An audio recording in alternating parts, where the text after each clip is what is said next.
اگر آپ اپنے گناہوں کی معافی مانگتے رہو گے، استغفار کرتے رہو گے، تو دنیا میں بھی آپ پر کوئی عذاب نہیں آئے گا، اور مرنے کے بعد تو اجر ہے۔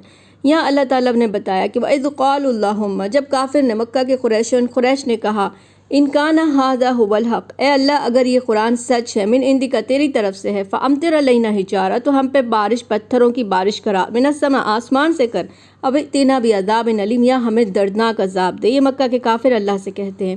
تو اللہ نے بھی بتا دیا، وَمَا كَانَ اللَّهُ لِيُعَذِّبَهُمْ، تو اللہ ان کو عذاب دینے والا نہیں تھا، وَأَنْتَ فِيهِمْ، جب تک آپ ان کے درمیان تھے، پروفٹ جب تک ان کے بیچ میں ہے تو اللہ عذاب نہیں بھیجتا۔